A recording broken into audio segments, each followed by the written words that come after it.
On a bitterly cold January evening, a well-groomed young man strolled along Davis Road towards the mall, then turned towards Charing Cross. His sleek hair and sideburns gave him a dandy appearance. Dressed in a brown overcoat with a cream-colored rose in his buttonhole, a rakishly angled green flat hat, and a white silk scarf knotted at his neck, he exuded confidence and charm. Despite the icy gusts of wind, he seemed impervious to the cold, ambling leisurely while others hurried to keep warm. His impeccable style even caught the attention of taxi drivers who eagerly approached him, only to be dismissed with a wave of his polished cane. As evening deepened, the biting cold drove people out of their solitude to seek pleasure on the bustling streets.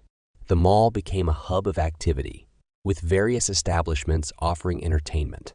The young man, seated on a cement bench, observed the diverse crowd passing by, wrapped in an array of overcoats, from astrakhan to military khaki.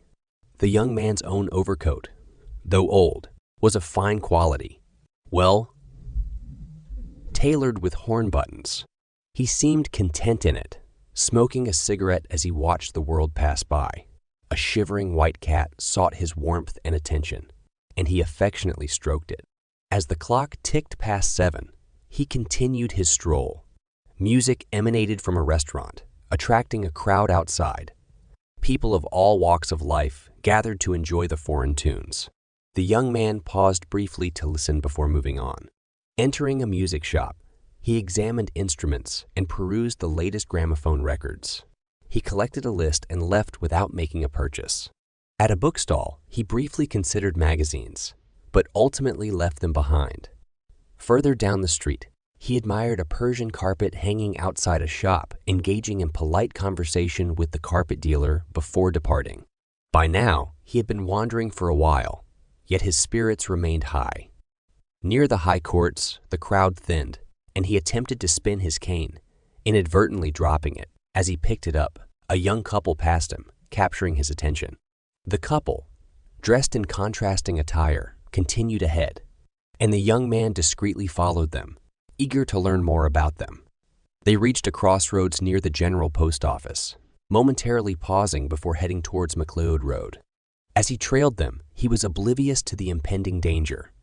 A truck laden with bricks sped towards him, crushing him in a tragic accident. The driver, sensing trouble, fled the scene, leaving the injured young man behind. A crowd quickly gathered, and an ambulance rushed him to a nearby hospital.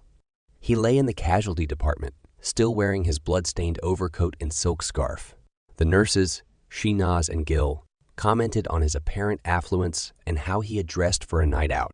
In the operating theater, they worked to save him, removing his bloodied clothes. Beneath the outer layers, they discovered a stark contrast: a tattered cotton sweater and a dirt-covered vest. His shoes were old but well-polished, and his socks were mismatched and whole. Ridden. Only the upper part of his neck was clean and powdered. Tragically, he did not survive the accident. His lifeless body lay on the cold marble table.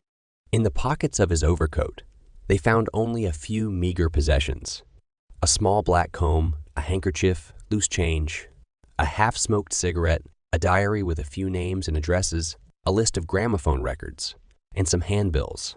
Sadly, his cherished cane was nowhere to be found.